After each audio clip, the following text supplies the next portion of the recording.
Bien, donc à Vadim Aïnou, dans Vadim Aïnou, on nous dit que si Hachem ne nous avait pas fait sortir de là-bas, on y serait encore. Effectivement, dans une sikha, le rabbi s'étonne, il dit mais comment est-ce possible de dire une chose pareille? On a l'impression que le peuple juif se trouve en Égypte pour une raison bien définie ou pour une punition qui était méritée. On sait bien que la présence du peuple juif en Égypte est quelque chose qui avait été déjà annoncé à Abraham Avinu. Donc à l'époque, le peuple juif n'existait même pas encore. Donc on ne peut pas parler ici d'une punition à appliquer à un peuple qui n'est même pas encore né. Donc la question que le rabbi pose, c'est comment est-ce qu'on peut dire que si Hachem ne nous avait pas fait sortir de là-bas, mais l'éventualité n'existe pas, puisque le peuple juif est descendu en Égypte pour une raison qui nous dépasse, qu'Hachem a défini comme étant nécessaire.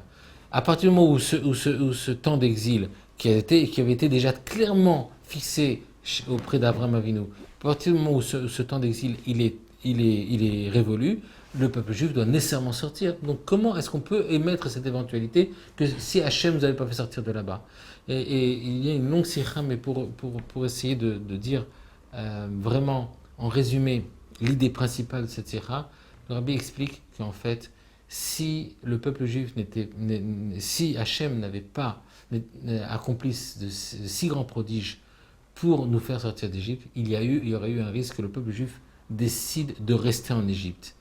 Et si le peuple juif avait décidé de rester en Égypte, Hachem les aurait laissés en Égypte. Comme on voit par exemple qu'il y a une notion d'esclavage qui est définie dans le début de la paracha de Mishpatim, ce qu'on appelle Eved Ivri. Vous savez qu'un esclave juif, qu'est-ce que c'est? C'est un homme qui, pour différentes raisons, s'est retrouvé être transformé en esclave de son créancier.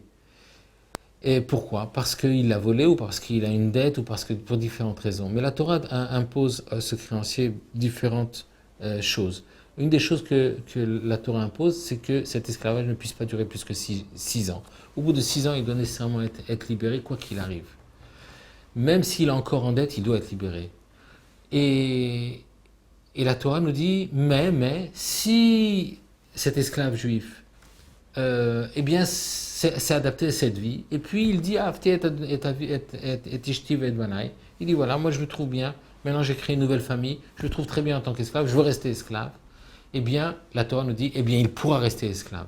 On va lui faire une marque sur l'oreille, parce que pour montrer la désapprobation de la Torah par rapport à cette attitude, mais on ne l'obligera pas à retrouver la liberté, il pourra rester esclave. Donc on comprend ici que si quelqu'un est esclave et qu'il veut rester esclave, alors on ne l'empêche pas de rester. Et il y aurait eu un risque au moment où Moshe vient annoncer au peuple juif, let's go, on y va, on quitte maintenant l'Égypte parce que la fin de l'exil est arrivée. Il y aurait eu un risque que le peuple juif dit, mais écoute, l'Égypte, c'est notre pays, c'est notre mode de vie, j'ai toujours été esclave, mon père était esclave, mon grand-père était esclave, on a connu que ça, et c'est un mode de vie auquel on a adapté, on veut rester comme ça plutôt que de partir dans le désert. Et donc il y avait ce risque. Et pour contrer ce risque, qu'est-ce qu'Hachem a fait? Il a fait libérer le peuple juif au travers de Yad Chazaka ou Bezroa Netouya, avec une main forte et un bras tendu, d'extraordinaires miracles, une série d'extraordinaires prodiges, de façon à ce que le peuple juif se sente heureux, fier, porté dans les bras du Seigneur, protégé de tout maux, et à ce moment-là, il quitte l'Égypte, le cœur en fête. Et c'est donc pour cela, c'est pour ça que la Haggadah ici nous dit que si Hachem ne nous avait pas fait sortir, Beyat Chazaka Bezon Latouya, avec ces si grands prodiges, on s'y sera encore, parce que malheureusement, il y aurait eu un risque que le peuple juif décide de rester en Égypte. Et donc maintenant on comprend pourquoi c'est très important pour nous de toujours réclamer et désirer la libération du peuple juif par l'avenir de Mashiach Tzidkenu.